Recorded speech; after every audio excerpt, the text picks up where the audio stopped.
In this episode of the Big Picture Skiing podcast, I speak with former Olympian, bronze medalist in World Championships, innovator, Erik Schlopy. Now, I've spoken to Erik before in the past, but it was sort of an impromptu chat where I just put my phone on the table, hit record, and the sound was not great. Although the information and the knowledge shared was top shelf, so inspiring. And so I wanted to get Erik back on the Big Picture Skiing podcast to share some of the same sort of insights he gave there, but more. And as I've evolved with this podcast and learned to ask better questions, I think I'm getting more out of my guests, and this one is no exception. So I feel always inspired after chatting to people like Erik. My goal is for you to feel the same. So what are you going to get inspired about? Well, let me tell you. Erik is going to share some insights around ski boot setup, footbeds, boot board, the side of the shell, what he's looking for in modifying that boot so he can perform with his feet and make a great turn.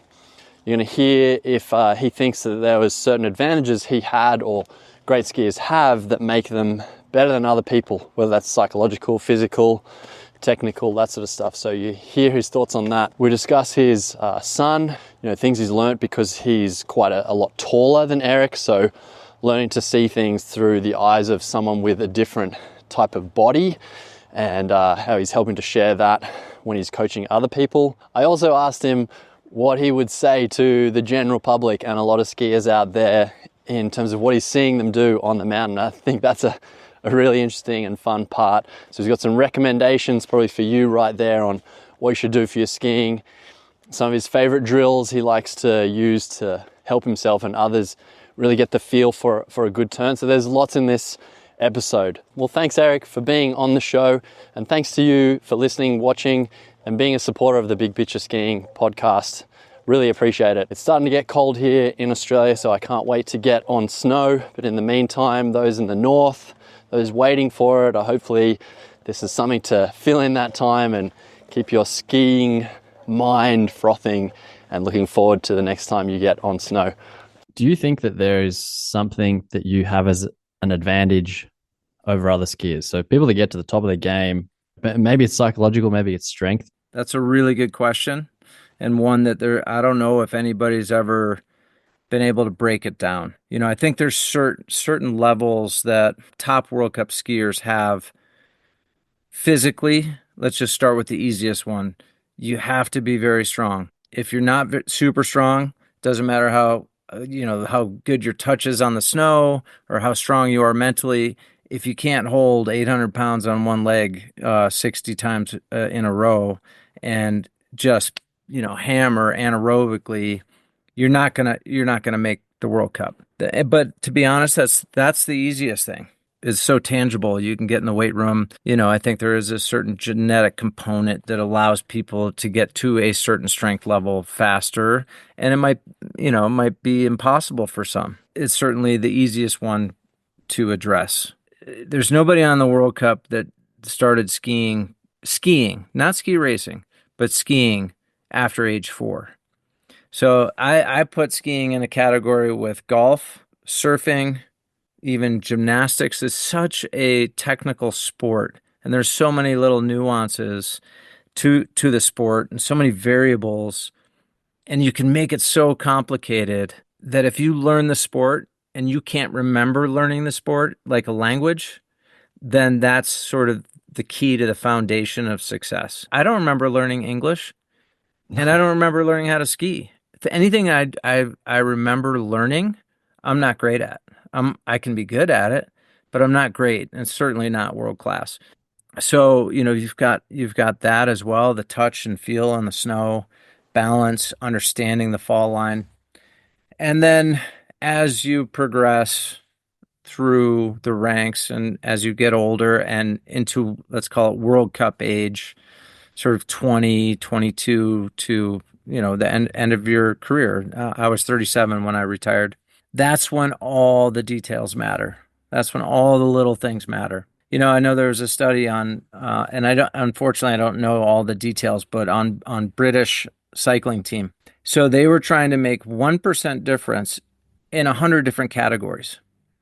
And I can really relate to that, because 1% in 100 different categories totally changes things. It changes the big picture. And, it's like laying a sheet of paper on a table. You can't see where the sheet and the table separate. It just looks like it's all one. But then you start to stack them up and you get 100 sheets of paper and it's way off the table. So every little detail is like a sheet of paper and you lay it on top of each other. And before you know it, it's a material difference. I think that's what separates the great athletes is that they pay attention to every sheet of paper. So then back to the born basically on skis part or skiing from a young age.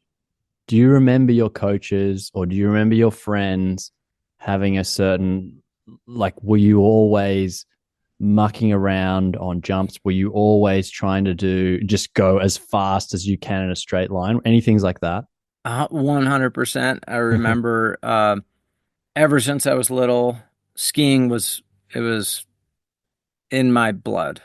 It was part of our family. My parents were ski instructors. My sister was a skier. Actually, she was a great skier. She was NCAA giant slalom champion. And so we were lucky. We grew up in Buffalo, New York, just outside of Buffalo.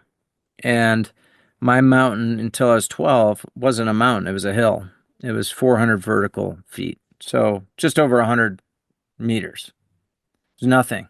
Yeah. However, when you're 4 years old, you get very comfortable very quickly on a hill as opposed to like a super ski resort like Park City.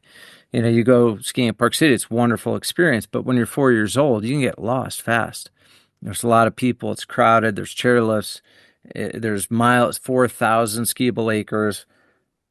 I just would go up and I knew where the hot chocolate was and the marshmallows, and I'd go ski. And I would look for every jump. And actually, one of the stories that my parents love to tell is one of my first races. It was a slalom, and I'm coming down, and slaloms there with that short a hill are 20 seconds, even when you're 5 years old. So I'm coming down the slalom hill, and I knew there was a jump off to the side because I helped build it. So right in the middle of a slalom tournament, I just arced right outside the course, hit the jump, nice spread eagle, and then I came back in for the last couple gates, and I was like, wait, how come I didn't get a time? So I was all about skiing, not just racing, but hitting jumps, going fast, going through the trees. Even silly stuff. In the 70s, ballet was still a thing. So I would enter freestyle competitions and do ski ballet.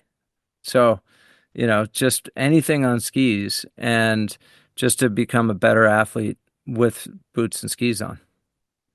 Do you remember then on the 1% things, do you remember when you started going, you know what, these boots are rubbish, I need some better boots, or these skis are too soft? Oh man. So a fellow Olympian, Dane Spencer, who we'll talk about later, but he always complains about me because I never complain about equipment. And I honestly think that I should have more. I was an innovator, so I came up with double stacking, or I was always doing stuff with my equipment, but I never dialed in the small details because I couldn't feel the difference. I'd just make it work. So my teammates also would make fun of me. They would say, "You're all touch, no feel." So that meant I had really good touch on the snow, but I couldn't feel the difference if my cants were off or if my bevel was off. And I've gotten better at that, honestly, since I've retired. And I look back and I'm like, man, that would have made a huge difference if I could have zeroed in on small things like that. Still being innovative, but really taking care of the perfect bevel, the perfect canting, the perfect boot setup. But I was lucky enough where I could get on anything and make it work. So kind of ultimately it was a disadvantage because I Yeah. wasn't sensitive. I'm Yes. like, oh yeah, I can make this work. These Yeah. feel good. So, yeah, it's kind of funny. It was kind of there was like a catch Yeah, 22 there. double-edged sword, Yeah, like, like Dane gets yeah. mad because he's like, "Oh, it doesn't matter what you ski on, you can go fast and make it work." But then I'm like, "Well, yeah, but had I been a little more sensitive, it would have forced me to pay a little more attention to You might have this." been consistently Yeah, fast, the right. fastest. Yeah, Yeah, could have made a huge interesting. difference. And at Yeah. the World Cup level equipment, if you don't have the right setup, it doesn't matter if you're the best skier in the world, you're not gonna be dominating. Double stacking. Yeah, Yeah, because I was watching a video, a classic history one, because I was just, always doing a bit of research. Your name yeah, in YouTube, and yeah. someone, was talking about some accolades, and they're like the first person to double stack. So that was sort of a new. I think I have a bit of an idea, but explain it. How did you come up with it? Why? Yeah. Okay, so I was 19 years old. Um, at that time, it was 1992, the end of 92 winter. So I was going to turn 20 in August. Um, so we were still on 210 giant slalom skis, and I was on Dynastar skis, and they were good. But I noticed when I get it way tipped up and I would start to pressure it, I would boot out. So I tipped the ski up and the snow was hitting the bottom of, or the inside of my boot, sort of by the navicular, and pushing the boot back off the snow. So I was losing pressure. And so I thought to myself, I was like, well, what about just going up? And then I can go over more and have more leverage, and it'll take my boot further off the snow so I can get a higher edge angle, and the snow won't get in the way. Because we were grinding our boots, but I mean, that was like you get a millimeter out of that. Yeah. So I threw on, at the time we were on a plate called Derby Flex, one of the greatest innovations of ski racing in the history of our sport. It was a metal plate, might have been aluminum with rubber, and then you would screw the front and the back. And it was really one of the first lifters and dampeners out there. And so we were all using Derby Flex. It was like sort of this new innovation. Been using them for maybe a year or two. And then in slalom, we were using just plastic lifters that were probably 5 centimeters high. I mean, they were high. Maybe Yeah. no, probably 3 or 4 centimeters. Five's pretty high. 3 or 4 centimeters, but high. So I took my slalom. I got an extra set of the slalom lifters, which are just plastic, super light, and I mounted those on top of the Derby Flex. And I was having an okay year, but this was in February. I tested it, and I was like, "Oh, game on." So I go to Europe. Every single race I entered from that point to the end of the season, I won first place. So Europe FIS races, come back. I win back to back Super G Giant Slalom U.S. Nationals at age 19. Then go to NORAMs and I win GS and Super G. And This is it, beating some big names at the time. Yeah. oh yeah, I mean in Super G we had AJ Kitt and Kyle Rasmussen and Giant Slalom. There were guys that were a couple years older than me at the time that were on the World Cup, and then the NORAMs had a good field, and so that double stacking really worked for me. And even though everybody caught on and started doing it, I don't know if it was because I was the first to do it or because it just suited me, and the extra leverage really worked for me. It kind of kept me That ahead little bit of the ahead. competition. Whereas, maybe I was here, then I went here, but then everybody went up, but I didn't fall back to here. It just worked for me. So, So yeah, no one had really done that before, uh, no, and no, it then had did the never FIS been have to done. put rules in? Apparently, I'm sorry. Did FIS go, hang on, no, we're not allowed to allow us this much height? Yeah, so I mean, some would say I'm responsible for the max height rule. Yeah, Okay. because at the time, I mean, I was probably now the max height is I think 50 millimeters. I was probably 65, 70 millimeters off the snow. Wow. So it was like this thick. And, I mean, you could really lay it over. But with 210s, I mean, it was like the more the better. And, you know, I don't And know the when. feeling, I've never been that high, but do you just feel like way more grip and power as well? Like, as not just booting out, do you feel like, Oh yeah, no, grip and power goes way up. okay, And the cool part of this story too is, my roommate, housemate in Europe, and like a brother to me is Bodie Miller, and he's 5 years younger than I am. But he tells the story of, so at the time he was 14, and he caught wind of the double stacking, and he told his coaches, "Oh, I want to double stack." And they're like, "You don't need to double stack." And so he just went and did it himself. And this is when he was 14. I didn't even know who he was. We didn't meet till several years later. And it's kind of fun to know that he wanted to double stack, and it was something I came up with, and he's very innovative himself. And part of the reason why we get along so well is because we're both different and sort of unapologetically different.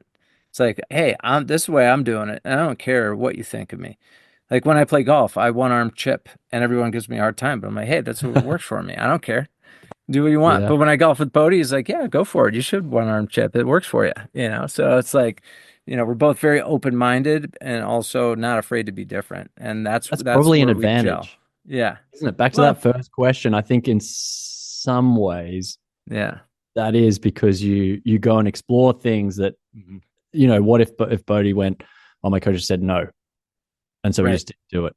And what if Exactly. you're like, oh, no one else is doing this, so I'd better not do it. But you Yep. just like stuff it. Well, and here, so kind of dovetailing a little bit here. Um, my son ski races. He's first year FIS, just finished first year FIS, and his if his coaches say something or somebody tells him, "Oh, that's how the Norwegians do it," or "That's how the Austrians do it," my response is, "Hey, that's great if you want to be second place. If you're gonna copy someone else, you're always going to be second place. You have to innovate and create a way so other people say that's the way Erik Schlopy does it. So that means you've created something that other people want to emulate. But if you're going to emulate, you can never be as good as the original. So you're always going to be just behind. So that's my concept is like, hey, if you want to like just be right behind somebody, then yeah, do exactly what they're doing. If you want to beat them, find something that's better. Okay. Now, part of the reason I wanted to chat again is because the original conversation we had at George's house, I had my phone on the table, hit record, like this little dodgy thing, and the sound wasn't great. So I wanted a Mm-hmm. chance to do it, have a redo here.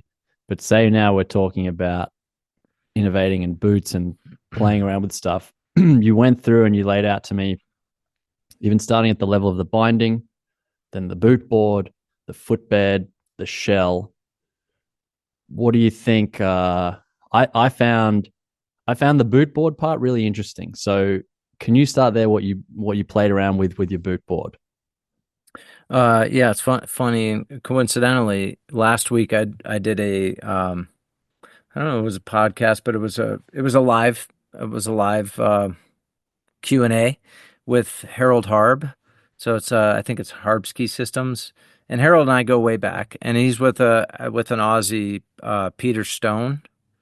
So they work together. So I hopped on there, and we talked about stuff. And Harold Harb, kind of similar, he sort of innovates his own stuff. He comes from a very scientific background and approach, and I met him probably when I was in my late 20s, 27 maybe, and really appreciated how deep he would dive into boots. And um, I have a very rigid foot. So this is my right foot. My arch is very high and is very rigid. And if you look at Bodie's foot, he's got a very flat foot and he's got double joints. So he's got wide ankles, flat foot, and he can really line up his ankle, his foot, ankle, tibia, tib fib, knee, hip, everything to sort of stack his skeletally stack Mm-hmm. himself for like really good strength. And with a high arch and a stiff foot, it's kind of like a sprinter's foot, really. And so it's good for just straight ahead. But as soon as I want to do this, there's so much pressure. And it's the equivalent of, and we may have talked about it last time, it's like a light switch. It's either on or off, on or off. And in skiing, for me, I wanted a dimmer switch. I wanted to be able to sort of start here and then like crank it up as I'm turning. And so one of the solutions that, or one of the ideas we had, and Harold helped me, was we routed out the medial side of the boot board. So if this is my foot, this is on from here to the outside is the lateral side, medial side is this side. Big So toe side. yeah, big toe side. So right down the center, we went 2 millimeters down and then we put foam in. So all of a sudden I could just sort of push down into it. Now I've thought since and recently, it'd be interesting to try the lateral side for Oh different yeah. reasons. Yeah, for different reasons because it's that inside edge engagement. So True. Yeah, when that grabs hard like a light switch, that sucks, doesn't it? yeah, yeah, Yeah. totally, Yeah. totally. That's interesting. So like thinking about it, I'm like, you know what? Actually, I wish that I had tried the opposite. I mean, it was nice on the medial side, but I'm like, I wonder if the lateral side would have actually been better because like if you're turning this way and it's on the lateral side, then you get a little cushion and for almost a better, smoother inside edge. On Uh, that too, I just yeah. like my thoughts too. Wouldn't it be interesting if you also from like front to back changed it? Right. Right, Yes. like so Yep. when because you can be on the front, but when you really drive, the heel hits down. So yeah, that'd be pretty cool to play with both those ends of like the dimmer switch. Yeah, and I like your thought because what I'm starting to learn is actually from the binding to the tail, having a lot of power there is a good thing. Less Hmm. power up front. And Yes, so as you lay it over, so you don't get that sort of like jacked over exactly. your tips feeling where you can keep pressing. And then once you get to the front of your binding, that's when the power comes in. And then you can really push because you're not going to get jacked over your tips at that point. Sorry to maybe change paths here, but one thing I've found is like so many people are like seem to emphasize like you've got to get the tip biting and working. Like if you bend the tip like early, like that's great. But when I make a good turn, that when that happens, I feel like I can't progressively get into the turn. I don't want that to happen at that moment, right? That top part is all set up. Yeah. So is that So, kind of what you're almost talking to there? yeah. So think about the tip of the ski. Like think about how flexible the tip is. Like if you flex just the tip, it's like wow, wow, wow, and then it's thick under your foot. And so if you go too hard into the tip, that's that's going to create a lot of friction. So, Yeah, meaning that it's slow. going to bite, and I mean, skiing's all about friction. Yeah. So, the less friction you have, the faster you go. So, it's like hitting the brakes in a car when you push too hard. A lot of people overpower their skis and think that's good. It's Hmm. actually you want the least amount of power to make the radius you want. Now, a lot of times it takes a lot of power to make the radius we need, especially, in racing. So you really got Uh-huh. to really be uh, resisting a lot of forces. But if there's anything abrupt in skiing where there's too much force in too short a period of time, you are decelerating. Not to mention getting out of balance Getting out of because it. Right. you don't have that smooth transition in. And honestly, yeah, like I want to be up and over it. I want my sternum to come up over my pelvis, and I want to be like laying into the tip, but only for a fraction of a second. It literally just bites, and then it's like you almost move back, just like just a tiny bit as the skis go out. And then, I mean, within like a couple feet, you're already moved that far down your ski, the Yeah. pressure from the tip to, let's call it like this far in front of the binding. And then it goes through the ski in a matter of tenths of a second Hmm. from tip to tail. So you're only pressuring and you barely need any force to get your ski tip to bend. Once your ski is bent and it's tipped up, it will pull radius. You're not relying on the tip anymore. Your Yeah. ski is bent like a bow, and it has side cut Yeah. from this far behind the tip all the way to the tail. There's side cut. So if you have pressure on the ski and with the side cut, you only need the shovel of your ski for 30 centimeters Yeah. going 60. So it happens Yeah. fast. Yeah. Yeah. Okay. Yeah. Okay. So, are you allowed to discuss an experiment you're doing? I don't Uh, know much. I don't know uh, much. I don't know anything about it. George is like, Eric and I got this like kind of crazy experiment. So, oh, yeah, probably not. okay. Okay. Probably not because I'm not the only one doing it. So, Okay. yeah. Okay. Cool. Cool. Yeah. All right. Well, then let's move on to the footbed and maybe this, yeah, there, and then the side of the shell. Because when I chatted to you, I was sort of also playing around with that part, and then you discussed Bodie, what he was doing. So, do Mm. you want to talk to why you started? Yeah, maybe the footbed, and then the why you did the side of the shell Yeah. changes. So footbed, I think we talked about this. I would prefer, and this goes for Bodie too, and Dane, and several other World Cup guys. I would prefer to have zero footbed in my boot over a posted custom footbed. Back to that whole light on off switch. A posted footbed is just too much. You want your foot to, well, personally, and a lot of the top guys want their foot to articulate in the boot as opposed to be posted. Like, let's say that again, this is your footbed at this, if Yeah, this is, and it's posted under here, it's like this. It's like you're either on or off, and it's just too much pressure. So I want my foot to actually relax and articulate through the turn. And I think about my toes coming up like this, so I can't yeah, make my hand do it, but yeah, so like that, let's see if I can do it. Like like that, yeah. so I want my Toes up. toes to kind of go like this in my boot, like that. Yeah, yeah, And so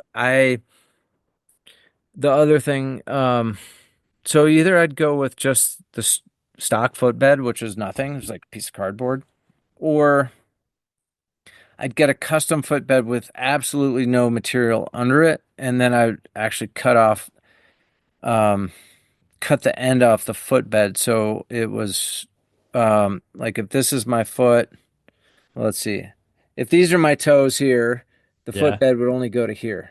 So then my toes in the boot could do this. yeah. Okay. Yeah, so I could basically wiggle and pull my toes up, and then I just had like just a little support, but that footbed could actually roll inside my boot.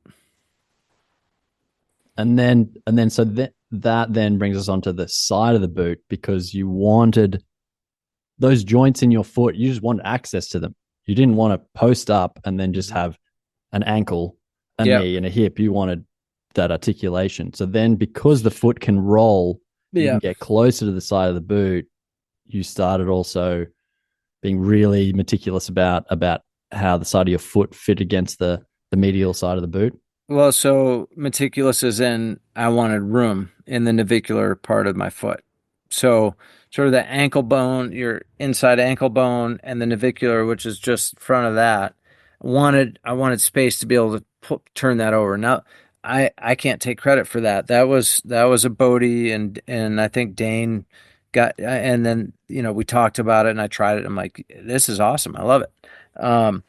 Pause there for a So moment. Can you what? So you tried it first, and you're like, and what did you notice? I noticed that it's a skeletal alignment in my boot. So I had more control. Um, Less effort. yeah, I mean, that's a tough one because when you're going 60 and and you're making a really clean turn, it doesn't feel like anything's easy or less. It's everything. It's like more force because now I'm going faster. Okay. So I wouldn't say it was less effort. I would say I had just more controllable power. Yeah. Okay. So my power was being transferred into the edge of the ski as opposed to sort of, we call it like a buck, like when your knee starts to do this. Yeah. So that's like pressure, no pressure, pressure, no pressure, pressure, no pressure.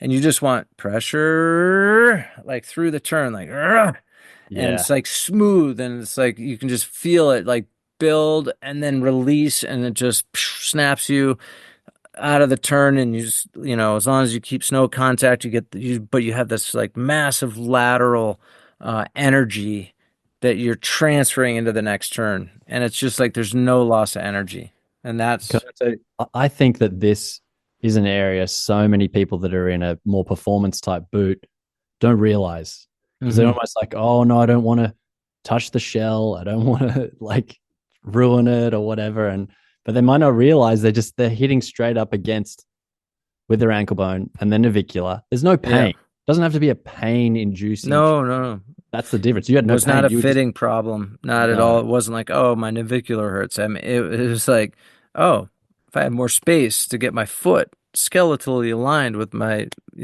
ankle, tibia, fibia, knee, femur, all of a sudden that transfer of power yeah. And again, back to just all the little fine The little tuning. things. Yeah. Um, and it felt better.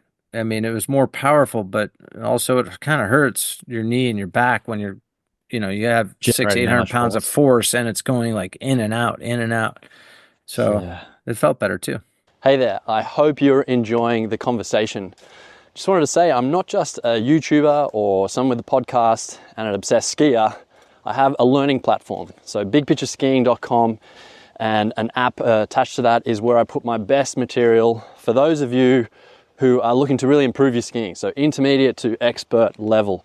I put all the insights I've learned around technique, equipment, mindset, everything that I think, that I take on board, that I go out and actually work on to make my own skiing better and how I help others is what I put right there. There's a community, really engaging community where people can ask questions, you can leave comments that I respond to. If you're looking for a really reasonably priced way to improve and have access to a coach like myself very easily, just basically from your pocket on your phone, check it out, bigpictureskiing.com. I hate doing these self-promotion things, but if I didn't, I'd have no business and I couldn't keep doing what I'm doing. So for those of you who already have been there, thank you very much. And those who haven't checked it out, there's a 7-day free trial. So I know it's not for everybody, but if you're struggling or you want some new ideas or consistency and be able to cover all types of skiing all over the mountain, then please go ahead, check out bigpictureskiing.com.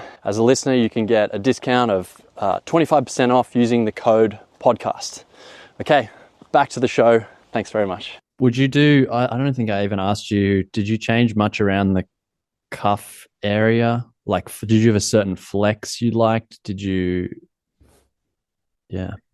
Um, yeah, I mean, I definitely messed around some. I mean, I grew up in the 70s and 80s, and it was like, you know, the better you were, the stiffer your boots and all that stuff, which obviously changed. And Ted, was big influence on softening boots. I do think it's very, very personal,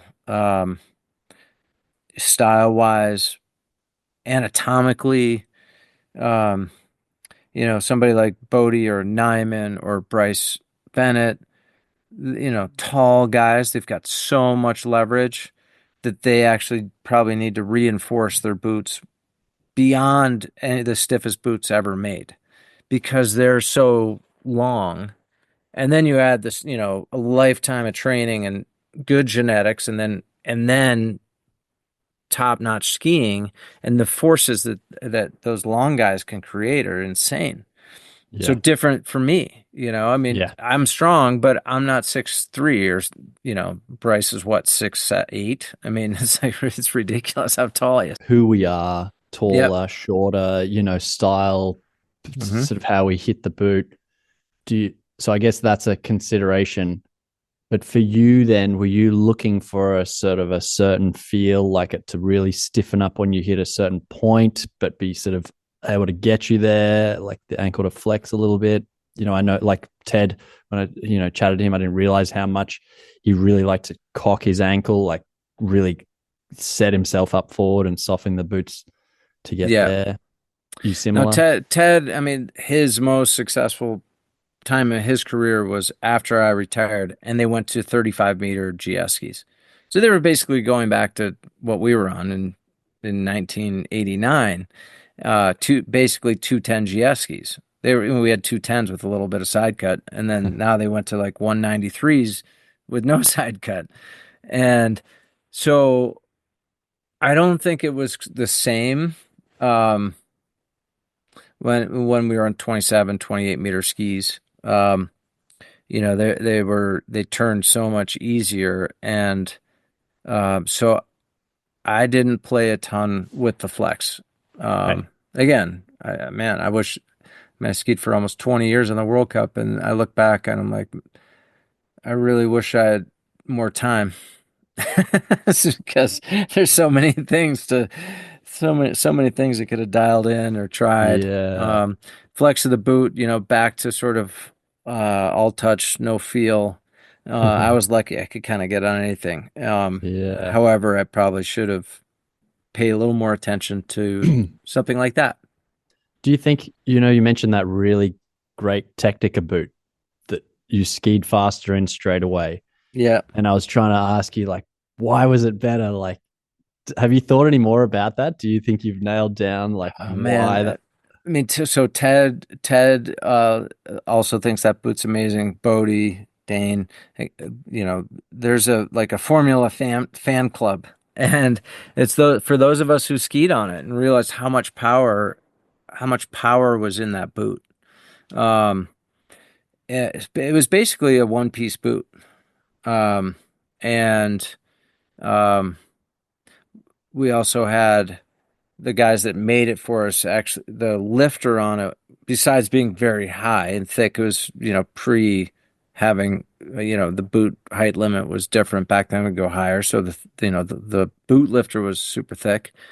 Um, it was one piece, and it was ultra high molecular density material. Okay. I'm probably not saying it right, but essentially it's like crazy dense. And so I think the energy transfer back to energy transfer in the turn, the boot just transferred all the force you had, sometimes too much. Um, like I think the flaws of that boot was it was certain times too powerful. So you get in trouble. So it Okay. was You would probably you like, wouldn't go take it on a powder day. I mean, I have, but I Okay. wouldn't recommend it. I would not recommend it. It would be a little painful. Okay. Okay. Interesting. Yeah. Yeah. So then, how is your son going, Spider? How and what I'm interested to know, because being a dad myself, like, has going through sort of helping him and seeing him Yeah. pursue racing changed or enlightened you in any way around your coaching? I'm gonna start with reinforcing my love for the sport. And it's funny, um, you hear the cliche is, oh, people are living vicariously through their children. I'm the opposite. I'm like, I want him to experience what I experienced. I want him to just because I had so much fun and I appreciate my time on the World Cup. I don't have to live vicariously through my son because I did it, and I want to share that with him. However, regardless if he does or doesn't, our journey has been so much fun, and it kind of ramps up as he gets older. Just like a quick overview. He learned to ski when he was 2. He skied a decent amount, but he both my kids sort of shied away from the junior programs. They wanted to ski with me. But my time was limited when they were little. And so, we'd ski and they were both great. And then they did part-time race programs. And then we lived in Spain for a year, didn't ski at all. And then we came back to Spider did a part-time program. And then he realized, oh, I really love this. And he was 13. So he's kind of late to the game of ski racing, but he's been skiing since he was 2. He doesn't remember learning how to ski. So I'm like, okay, buddy, if this is what you want to do, I'm all in to help you however I can. And knowing that I have to remind him that, hey, your peer group, a lot of these kids who are doing really well have been training and focused on racing since they were 8 or 10. You were 13, so you're behind the 8 ball a little bit. You can catch up because you have all the tools. And then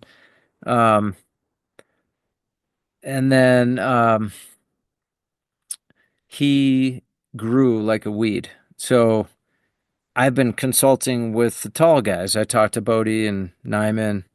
Hey, what's it like to be tall and a ski racer? Because I don't know what that's like. And same. So my son is 6'3". So he's 190 centimeters tall, and he gets different leverage than I did and most people. And so it's been fun to learn as I'm watching him and trying to help him and looking at it through a different lens, going, okay, he's going to do this differently than I did it because he's built totally different. I would love to know because I'm curious because coaching others and you get tall people and you can see that they're trying to figure out how to do it. Would there be 1 or 2 things you'd say that are kind of key to help? So that speaking to the tall people out there. Yeah. So real quick before we get to that, Spider was first year FIS this year, had an amazing first couple races. And then he got mononucleosis in February. We didn't figure out until March. He'd lost 20 pounds. And so his season was basically only 3 weeks long. So poor guy, but at the same time, mono's... do you know what mono is? No, I don't. Oh, okay. Yeah. So mono is, they call it the kissing disease. And essentially it gets transferred typically with high schoolers, and the only way to transfer mono is through kissing or saliva. Mm-hmm. You could get it through somebody's spit or something like that, but typically you get it when you're in high school from kissing. And and then what happens is it's basically your immune system shuts down and you have no energy. So you literally are lethargic for months. And there's nothing you can do. So, and it goes away. It's in your system. It's like Epstein-Barr. It's a part of it. I think Epstein-Barr is an iteration of mono. If you've heard of Epstein-Barr. Yeah. Yeah. So it will go. He's not like going to be like this forever. Oh, no. I got it. I told him, I was like, hey, I got it Olympic year, 2002. And I didn't know it, and was having a horrible season. I'd be fast for 20 seconds and then slow the rest of the time, and the whole season. And then I finally figured out I had mono, and it totally blew my season. So better to get it when you're 16 than Olympic year. So, okay, so back to Spider being 6'3" or 190 centimeters, whichever, if you're metric or imperial. Okay. So one thing I learned when he was 14, and he started out the season skiing well, and he goes to school in Vermont, so he goes away for a month or 2 at a time. I don't see him. So we can do things over video, stuff like that. But at the time, it was like, hey, just go be with your crew, listen to your coaches, have fun. I'll check in with you. And all of a sudden, he just sort of fell off with his performance. And I thought, what, like, why is this happening? Like, how do you go from skiing well to not well and not change anything? And then I showed up at a race in person, and he came down, and the light bulb went off. I was like, oh, I needed to see this in person. I know what's happening. He outgrew his equipment. He, all of a sudden, his skis were too soft and his boots were too soft. And Okay. there was back to energy transfer. And I said, so the analogy, or, there's a lot of analogies you could do, but the one that I used for him was like, Spider, you're like an F1 car with go-kart wheels on it. Your engine has gotten bigger, but soft boots and skis are now like go-kart tires with a big engine. The energy transfer isn't there. It's not returning what you need. And so you're just blowing through the equipment, and and the energy is just dissipating into the snow or into space. What I realized, and then he came home for a break. I put on, actually, I put him on a pair of my boots and my old ski, like World Cup skis. And it was like instantly 2 turns. He was just snapping off turns. I was like, that's it. Oh my God, I just totally learned something. Just because you're a kid doesn't mean you should be in soft boots and soft skis. It really depends on who you are. And at the time, he was 14, but he was still 6 foot tall. And he was Yeah. on Okay. junior equipment that was really good for a kid who's 5'5" and 100 pounds. And he was 6 foot, 150 pounds. And he has that leverage. And I was like, all right, well, this all makes sense now. So I really learned that is kids don't necessarily always have to have soft boots, soft skis. Hmm. Sometimes it works against them because if they're long or if they're incredibly strong at an early age, then you want that energy that you're putting into the ski to be returned back to you. Yeah. Okay. Would you say there's anything tactically, technique wise then? So there Mm. was an equipment thing. Yeah, I mean, the other one I think is just what that I can think of right now is one that I'd say most people understand and talk about is that when you grow that much at that age, you just don't have the proprioceptive awareness of other kids who haven't grown that much, or of course adults who are used to their body. All of a sudden, your center of mass went from here to here, so all of a sudden you don't know where you are in space anymore. So I call it's like baby giraffe syndrome. It's like, these long limbs just kind of just going everywhere, and excuse me, and and the center of mass you don't know where it is. But once you grow into that, there are some major advantages, especially in every event, but in slalom. You think about in slalom, your center of mass now Yeah. can be an extra 6 inches inside the It's gate than anybody else or anybody like normal height. And 6 inches times 55 gates, that's 25, 30 feet. 30 feet's a second and a half. So yeah. if you can harness that and you can be comfortable with getting your center mass further inside in slalom, that's a huge advantage. Now in GS might work a little bit of a disadvantage because all of a sudden the rut or the groove is close to the gate and now you don't fit between the groove and the gate. So it might be a little awkward. So you have Interesting. to learn how to deal with that, but you still have more leverage. So, I That mean, wow. Just that bit because I'm definitely taking more of an interest of late what is termed like affordances. So like how you interact with the terrain. mhm. And I think a lot of the time people, Another advantage of a tall guy like a Bryce Bennett, Stephen Nyman, there's there's a reason why they do well in Val Gardena because the terrain, the Shazlat in particular, has these undulations. And when you're 6'5" or 6'7", all of a sudden you've got way more shock absorber than anybody Travel. else because you've got travel that, wow, you could stay on the ground with those long legs. And so, yeah, there's so many advantages to But being yeah, tall. just even like in the race, the GS course, if you're training with a bunch of 5'8" dudes and you're Yep. 6'3" and they're all rutting the course, that's really going to suck for you, right? Yeah, because all of a sudden you get You're pinched. You got to learn pinched. how do you deal with that. Yeah. And honestly, I have to help somebody deal with it without knowing what it feels like. So that's why I talked to Bodie and Nyman, these guys that were tall. It's like, how did you make this work? I mean, there's probably a reason why Bodie, when he came down a GS course, half the panels got blown up because he's taller. So he wanted to be in the groove, and his body just happened to, instead of hitting the gate here, he had to hit it here because he's that much taller. Hmm. So, there's, So you're still involved doing quite a bit of coaching. yeah, I help out.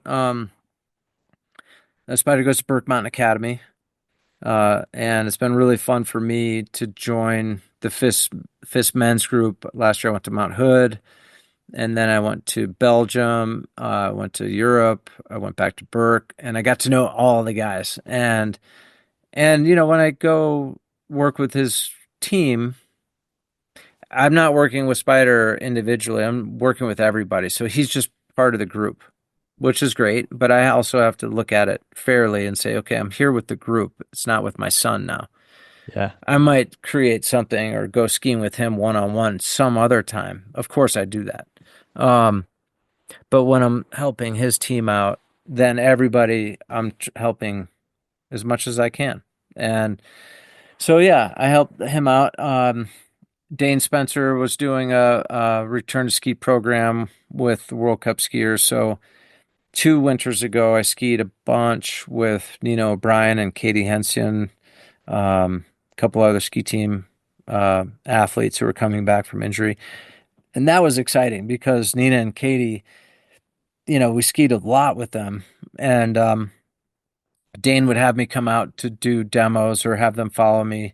Um, and and then to see them come out and get top 5 and sold in first race back was so cool. Like I really felt like I was part of that. Yeah. Small part, but spending time on snow and giving him feedback and doing drills and talking about, not just the skiing portion, but the lift ride portion, I think was very impactful. Because we would talk about World Cup and being an athlete, and Dane and I have been there, and so for them to have two guys who'd been on the World Cup for combined time over 30 years, it was a good resource for them. Plus, it was just really fun, and they're wonderful folks. Nina and Katie and everybody else I skied with just really enjoyed it. So you have a camp coming up. Yes. So I've been talking a lot about Dane Spencer. He's same birth year as Bodie, 1977. So 5 years younger than I am, but we skied on the U.S. ski team for a long time together. He's an Olympian as well. Amazing skier.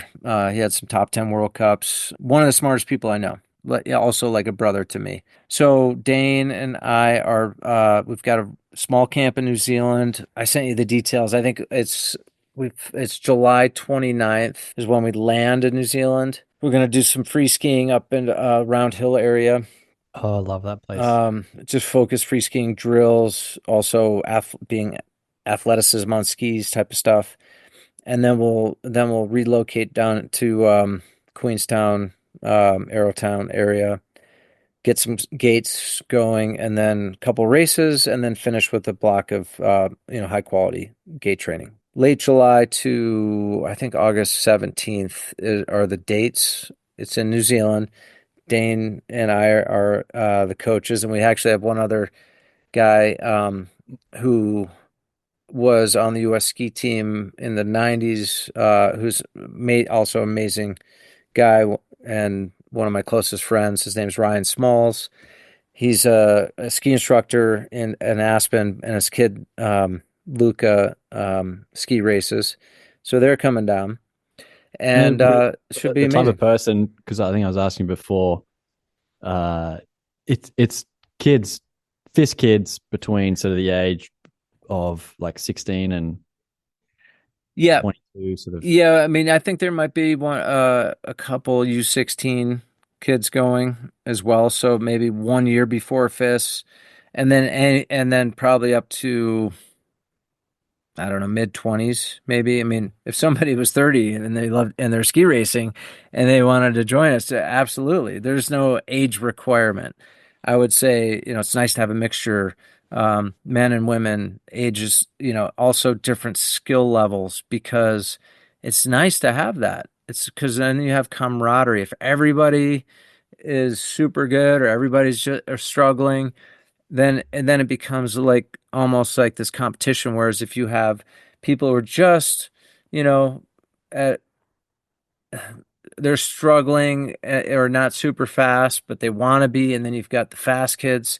The fast kids will help the kids who aren't as fast, and then it becomes more And they kind of like look up to the teamwork. fast ones, so the fast ones Yeah. get confidence, and there's And the a fast ones can help coach the ones who aren't as fast. So it's good for them, because when you coach, you actually learn. It's good for your ski racing. So anyway, we've got a couple slots open, and I sent you a PDF with the info. So I'll put a link in the okay, description there so people can yeah, check that out. yeah. I think we've got 5 slots left. Okay. And yeah, we'd love to And are you still hear from you. on the? You love your drills. You still pull like Yes. you kind of changed it all since last time. I think last time it was like one ski, uh, sort of like I can't remember what you called edgy wedgy sort of turns, like feeling Yeah. like a sort of a skid to an edge setty sort of feel, Yeah. or Edgy yeah, wedgy. And then actually Dane kind of opened me up to a version of an edgy wedgie called a power wedge. Um, it's hard to explain it. what's the intention behind it? Power wedge it's kind of an extension drill and also a line drill. Let's see if I'll try. So an edgy wedgie, you you basically get your angulation and pressure at the top of the turn, and you just go from edge to edge like this.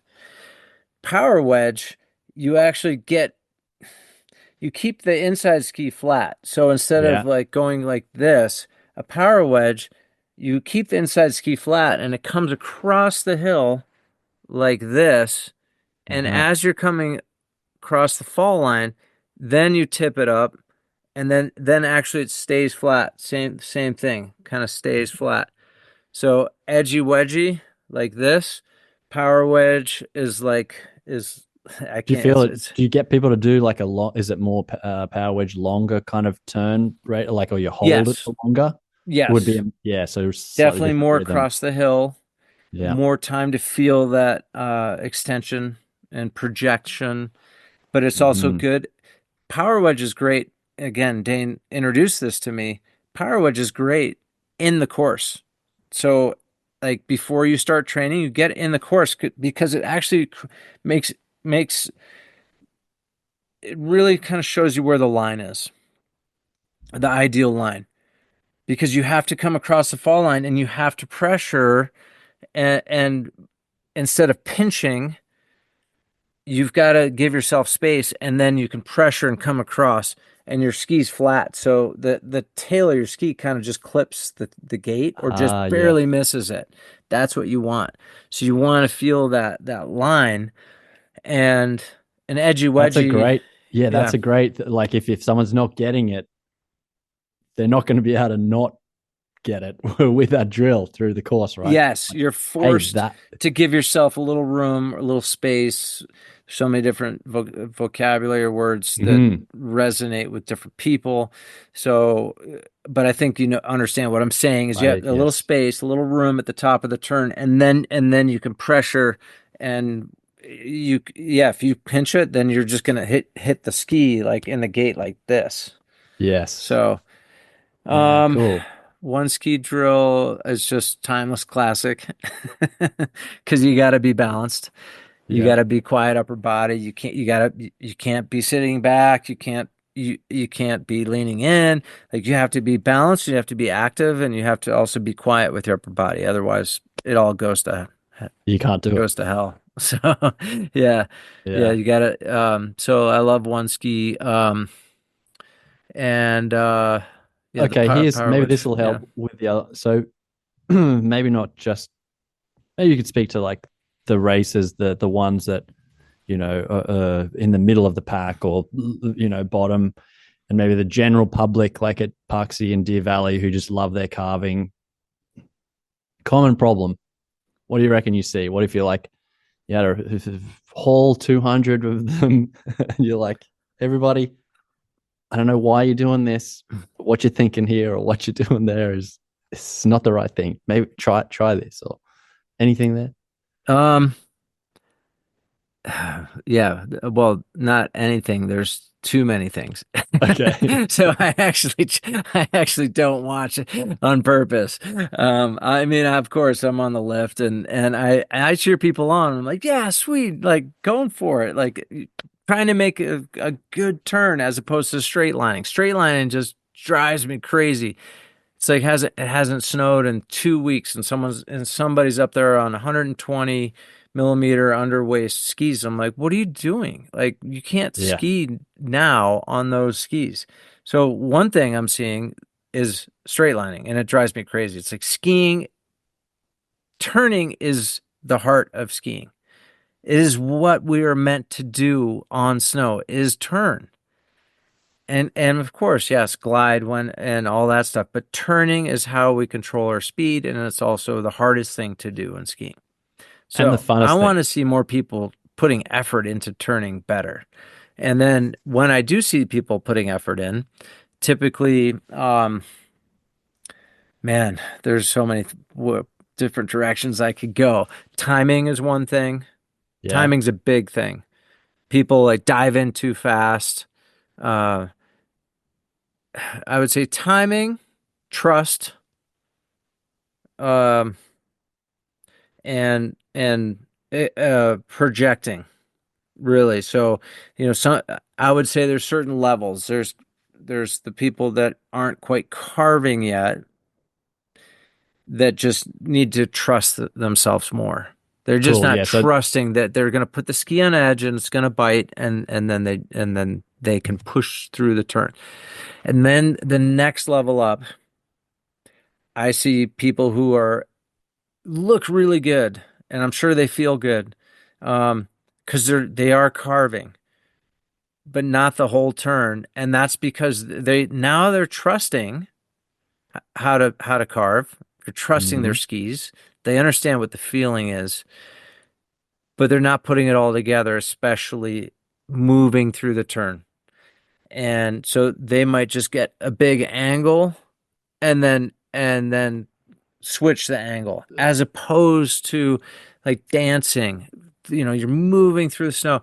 And, tell one of the most successful U.S. men's coaches in history, Phil McNichol, who's a good friend of mine and was inducted into the U.S. Ski Hall of Fame because of his coaching.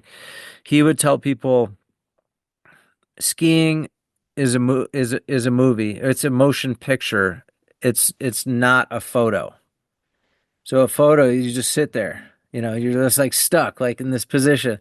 And a Yeah. movie is a motion picture. There's motion and there's movement to it. And and when you're carving, if you're not moving with it, you're not going to get the most out of your ski and have the cleanest turn and also look really good. So, Yeah. Because yeah, I don't think that's part of it. yeah. I think the style part, why some people look so good and other people like, yeah, they're carving. There's two lines, Mm-hmm. in the snow and they're tipped over, like maybe their knuckles even dragging. Mm-hmm. The difference between that and, people talk about like working the ski, which is maybe another way of talking about like putting energy and actually moving along length and projecting. But that's the main difference. Because if you're standing there and rather than just being a passenger, like sitting on a roller coaster, you're actually trying to like move more with it and do more than just what this piece of wood and metal kind of does. Yeah. That's the difference. And so then with those people, I think like that's where your Schlopey drill, that's why you liked that one for yourself because it really got you extending and Yeah. moving more, correct? Yes. Yeah. It really got me. Um, it did a lot for me. I mean, I exaggerated that pinch, rib cage to pelvis pinch, which, and now I've looked at that a little bit differently. Sometimes I try and actually inclinate at the top of the turn, and then I can angulate like from the apex, and that's really the most important is basically apex in the bottom of the turn to get angulated. The top of the turn, I've been messing around with really inclinating in and then angulating. Because if you angulate too much at the top of the turn, you're too disciplined. It doesn't let your feet go out as much. So, but the Schlopey drill doesn't stop you from doing that. As long as your hand's on your hip and you can feel where you are with that inclination, angulation, and your hand starts here and it pushes forward, projecting down the hill, and your legs doing the same. So again, in unison, you're dancing, and your arm and your leg are extending together. That's the main point of the drill. Yeah. You know what I've found is also a good like indicator that someone, even before they've made a turn, is probably going to try be static in carving is that they can't skate. They get off the lift and they walk, they just step their feet like a duck. Yes. And even they try and skate and they're like lifting the tip up and they can't glide. I'm so glad you brought that up because when I work with kids, even when I was coaching the U.S. ski team guys for like 6 months or 8 months, um, I would do skate drills. And I'm like, guys, if we're going to do a race, we'll do a relay race. When I have kids that are like 10, 12, 14, I mean, I would do it. It's fun. Doing a relay race, whether you're 10 or 50 or 80, doesn't matter. It's kind of fun. So I'd line the kids up, put two poles 50 meters away on something that's dead flat or close to it, maybe a slight incline. Take their poles away and then say, okay, ready, go. And then, and they're racing up. They go around the gate, come back, tag. And you can tell the good skiers are the ones who skate the fastest because they know where the power is and they can drive off that. And I'm so glad you brought that up because Yeah. skating and I've told Spider, my son, his coaches, I said, groom the soccer field and then go play speedball or rugby on skis. So just have some rock skis, two teams. I guarantee the kids are going to get a good workout and they're going to come away better skiers. Yeah. Because it's hard to find those drills that really, take that element that it's hard to kind of articulate. Like you're saying, like there's a timing element, this projection, there's all these words we use. If you go and try and skate, it's like that. So see how you can't go from A to B very fast, and Yeah. I can get good at that. And trust me, just then start feeling that in your turn. That's the difference, right? Yeah. Yeah. I'm so glad you brought that up. Skating is a big deal with Yeah, I poles, know Sasha does and it as without well. poles. Yeah. What was the Yeah, last one? Sasha was a big one on that. Oh, okay. Yeah. Yeah, Sasha Erik. Yeah, he's Yeah. like skating. Yeah, on the soccer field. Like, yeah, get Yeah. him out flat terrain. Yeah, cool. Well, I don't want to take up too much more of your time, but Erik, great to catch up again. There's some cool little nuggets in there for people and some takeaways. If you've got a kid or you know someone young that's interested in getting some extra race training in and wants to go to New Zealand. I mean, I think even just the trip to New Zealand, if people haven't done that, it's just incredible. My favorite place to travel to. Yeah. Yeah. Because even on the down days, it's just and that's actually a huge part of our concept is, we've trained everywhere in the world, and this time of year, summer training, New Zealand, Chile, glaciers. Chile's really good training, but you're sleeping at 10,000 feet and you never leave the hotel because you're stuck on the side of a mountain.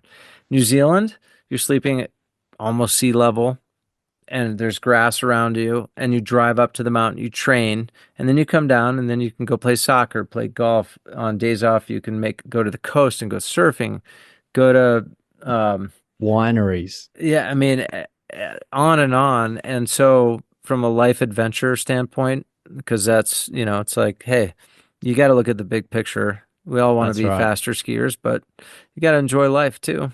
And New Zealand is just a wonderful spot to have a ski camp because there's a nice life balance in there.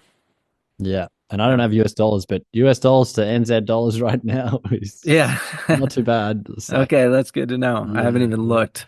We're just doing it. Eric, thank you so much again for thanks, chatting. Tom. Hey, good luck to Spider. I hope he's feeling well soon and gets back into it. I'll be interested to hear where that goes. And yeah, well, we're actually heading to Austria. He and I are flying to Austria. We're going to ski in Hintertux or one of the glaciers for 10 days, just one-on-one, but we're going to pick 2 drills, try and do 10,000 turns focused on 1 or 2 drills, and that's it. nice. Yeah. Awesome. Can't wait. Okay. Yeah. Thanks Good to see you, Eric. Tom. Thanks for having me. Too. All right.